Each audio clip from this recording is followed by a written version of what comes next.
Hello. तो आज अपन कुछ लाइफ लेसन्स की बात करने वाले हैं। सबसे पहले स्टार्ट करता हूँ मैं कि हमेशा बिगिनर्स को WIT और MIT पे फोकस करना चाहिए। पहला स्टेटमेंट लिखा हुआ है, why MIT and WIT are so important. तो बेसिकली क्यों इतनी इंपॉर्टेंट है, क्यों मैं हर बार बोलता रहता हूँ कि WIT MIT पे फोकस करो, तो उसके पीछे सिंपल सा रीज़न पता है क्या है? सिंपल सा रीज़न ये है कि जितने भी बिगिनर्स होते हैं ना, वो हमेशा चाहते हैं कि मैं इंट्राडे में ही बहुत सारा प्रॉफिट बना लूँ, एक ही दिन में अमीर बन जाऊँ, ठीक है। बट ऐसा कभी होता नहीं है प्रैक्टिकली। और जो थोड़े समझदार होते हैं उनको ये बात समझ आ गई होगी कि मैं WIT MIT पे इतना फोकस इसलिए करता हूँ क्योंकि इनमें हाई विन रेट रहती है। WIT और MIT में आप देखोगे प्रीवियस चार्ट्स में, इनमें आप इजीली एक्यूरेसी अपनी 80% तक अचीव कर पाओगे ईजिली। बट जो छोटे टाइम फ्रेम पे ट्रेड लोगे HIT या फिर DIT, उसमें फिर क्या है कि आपको इन डेप्थ एनालिसिस करनी पड़ेगी और बहुत सारी चीज़ों का ध्यान रखना पड़ेगा, ठीक है। और एट अ टाइम आपको मल्टीपल चीज़ों का ध्यान रखते हुए DIT और HIT को प्लान करना रहेगा। बट एक बिगिनियर सोचता है कि मैं मेहनत बिल्कुल ना करूं और पैसा मैं बहुत सारा बना लूं, तो वो यही सोचता है कि मैं DIT और HIT लूँगा, मुझे तो पता चल गया है कि अब कैसे लेना होता है, कौन से टाइम फ्रेम पे लेना होता है, ट्रेंड देखना होता है और 7/7 सेटअप होना चाहिए बस। अब इतनी आधे अधूरे नॉलेज का यूज़ करके अगर आप ट्राई करोगे क्विक मनी कमाने का, तो आप हमेशा फंसोगे और फिर आप डीमोटिवेट होंगे, अपना जो कैपिटल है उसको वाइप आउट करोगे। फिर आप धीरे धीरे रिस्क मैनेजमेंट को भी भूलने लग जाओगे, रिस्क मैनेजमेंट भी यूज़ नहीं करोगे। फिर आप जो लॉस कर बैठे हो उस लॉस को रिकवर करने की ट्राई करोगे। तो ये मोस्ट ऑफ ट्रेडर्स जो होते हैं उनकी यही कहानी होती है। तो तो अभी से समझ जाओ कि मैं इतना फोकस कर रहा हूँ MIT और WIT के ऊपर, तो उसके पीछे बहुत बड़ा रीज़न है, ठीक है। तो आप उसमें मत घुसो कि WIT और MIT ही क्यों करना है, बस मान जाओ बात, तो आपका बहुत सारा जो लॉस होना है वो लॉस नहीं होगा, ठीक है। आफ्टर दैट सेकंड चीज़ पे आते हैं, try to use each and everything at a time. इसका मतलब क्या है? इसका मतलब ये है कि आपने डे 1 से लेके डे 22 तक जितनी भी चीज़ें पढ़ी है, ठीक है, उन सारी चीज़ों को पहले तो आपको प्रॉपर नोट्स बना के प्रॉपर रिटेन करना है, प्रॉपर समझना है कॉन्सेप्ट्स को। आफ्टर दैट अब जब भी आप चार्ट खोलते हो तो आपको वो सारी की सारी जितने भी टॉपिक्स है, छोटे से लेके बड़े टॉपिक्स तक, वो सारे के सारे टॉपिक एट अ टाइम आपके माइंड में होने चाहिए। जब आप चार्ट ओपन करके बैठो तभी तो आप उन सब चीज़ों को सिंक्रोनाइज करके एक प्रॉपर ट्रेड सेटअप प्लान कर पाओगे, ठीक है। तो कहने की बात यह है कि जब भी आप ट्रेड प्लान करते हो तो आपको सारी चीज़ों को सिंक्रोनाइज करना है, whether it is trend, higher time frame support, trade score, closing, sector support.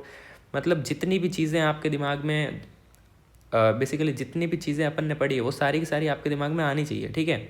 After that next point है, always trade with rule. Basically ये चीज़ मैं हर बार बोलता हूँ कि रूल बेस्ड ट्रेडिंग करो, रूल बेस्ड ट्रेडिंग करो। आज के डे 23 में जो हेडिंग है वो भी यही है, रूल बेस्ड ट्रेडिंग। तो बेसिकली रूल बेस्ड ट्रेडिंग का मतलब होता है कि आपने जो रूल डिसाइड किए हैं अपनी ट्रेडिंग को लेके, आपने जो चीज़ें पढ़ी है, आपने जो रिस्क मैनेजमेंट पढ़ा है, आपने जो कॉन्सेप्ट्स पढ़े हैं, आप उसी के अकॉर्डिंग ट्रेड कर रहे हो। ऐसा नहीं होना चाहिए कि आप चीज़ें सारी सही पढ़ रहे हो बट एग्जीक्यूशन के टाइम पे आप सारी चीज़ें गलत कर रहे हो, ठीक है।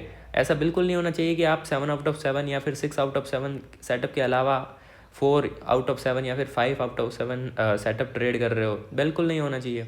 ऐसा बिल्कुल नहीं होना चाहिए कि कोई price higher time frame zone से आ रही है और आप उसके अगेंस्ट एक लोअर टाइम फ्रेम से ट्रेड ले रहे हो, ठीक है। तो ऐसी गलतियां आप ब्लंडर्स करोगे अगर, तो हमेशा आप लॉस में ही जाओगे और फिर आपका कॉन्फिडेंस डाउन होगा और आपको लगेगा कि चीज़ें काम नहीं कर रही है, ठीक है। फिर नेक्स्ट पॉइंट अपना आता है, use concepts of when to be aggressive and when to be conservative effectively.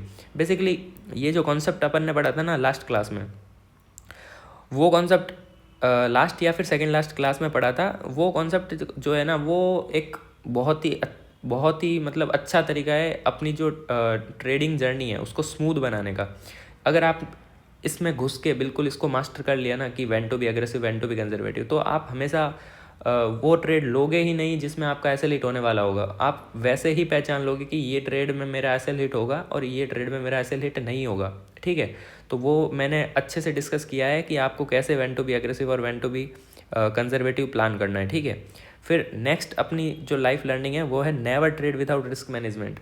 ये बहुत ही बड़ा बेसिकली आप इसको बोल्ड में एक चिपका लो अपनी दीवार पे, जहाँ भी आप बेसिकली जहाँ भी आपका ट्रेडिंग सेटअप है या फिर जहाँ भी आप बैठते हो वीडियो देखने के लिए या फिर ट्रेडिंग एनालिसिस करने के लिए, वहाँ पे एक अच्छा सा बोल्ड में लिख के चिपका लो कि never trade without risk management. तो इसके पीछे पता क्या है, अब कुछ लोग बोलेंगे कि मतलब कुछ लोग होते हैं ना जो बिना एसएल के ट्रेड करते हैं, बिना एसएल के ट्रेड करते हैं और फिर सोचते हैं कि मैं तो बैठा ही हूँ, प्राइस जब नीचे गिरेगी तो मैं खुद से एग्जिट हो जाऊँगा। ऐसा आपको बिल्कुल नहीं करना है, ठीक है। एसएल तभी लगा देना है जब आपकी ट्रेड एग्जीक्यूट हो जाए, तभी आपका एसएल भी पहले से प्लान होना चाहिए, प्री प्लान्ड एसएल होना चाहिए कि मुझे कहाँ पे एसएल रखना है। उसके बहुत सारे बेनिफिट है, ठीक है। आप बहुत बार ऐसा होगा कि आप बहुत बड़े बड़े लॉसेस से बच जाओगे, आपका एसएल ही आपको बहुत बड़े बड़े लॉसेस से बचाएगा, ठीक है। और अगर आप ये सोचते रह गए कि प्राइस अभी रिकवर होगी नीचे से, अभी रिकवर होगी, अभी पुल बैक लेगी, अभी पुल बैक लेगी, अभी थोड़ा और रुक जाता हूँ, तो आप हमेशा एक छोटे लॉस को बड़े लॉस में कन्वर्ट करते रह जाओगे। और आप तभी तो मोस्ट ऑफ जो बिगिनर्स ट्रेडर होते हैं ना, वो क्या करते हैं, वो यही करते हैं कि हमेशा बड़े बड़े लॉस लेते हैं और छोटे छोटे प्रॉफिट बनाते हैं, छोटे छोटे प्रॉफिट बनाते हैं और बड़े बड़े लॉस लेते हैं, और ओवरऑल जो है वो लॉस में रहते हैं। तो इसलिए मैं बोल रहा हूँ कि always trade with risk management, मतलब रिस्क मैनेजमेंट तो यूज़ करना ही है। अब डरना बिल्कुल नहीं है ऐसा हिट होने से। अगर आपने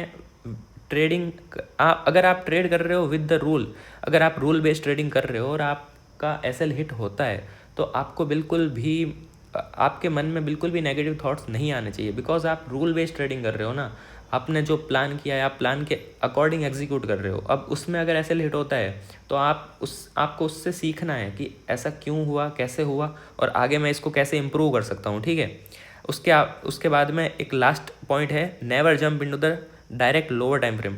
बेसिकली ये स्टेटमेंट का मतलब क्या है, इस स्टेटमेंट का बेसिकली मतलब ये है कि अपन बिगिनर्स जब होते हैं ना, तो अपन क्या करते हैं कि स्टार्टिंग में जैसे ही किसी स्टॉक में अपन सोचते हैं ट्रेड लेने का, तो अपन सीधा वो स्टॉक खोलते हैं और उस स्टॉक में मान लो 15 मिनट टाइम फ्रेम या फिर 1 आवर टाइम फ्रेम या फिर डेली टाइम फ्रेम, मैक्सिमम लोग क्या करते हैं 5 मिनट टाइम फ्रेम या फिर 15 मिनट टाइम फ्रेम पे बेसिकली देख रहे होते हैं चार्ट को, और उसी टाइम फ्रेम पे उनको अगर दिखता है कि अरे यार हमने थोड़ा बहुत पढ़ लिया है कि कैसे डिमांड जोन और सप्लाई जोन को ड्रॉ करना होता है, ठीक है, बट अब उसको वो गलत तरीके से कैसे यूज़ करते हैं, सीधा वो लोअर टाइम फ्रेम पे जाके एक कोई भी 7 आउट ऑफ 7 या फिर 6 आउट ऑफ 7 सेटअप उनको दिख रहा होगा, उसी पे वो डायरेक्ट ट्रेड ले लेंगे।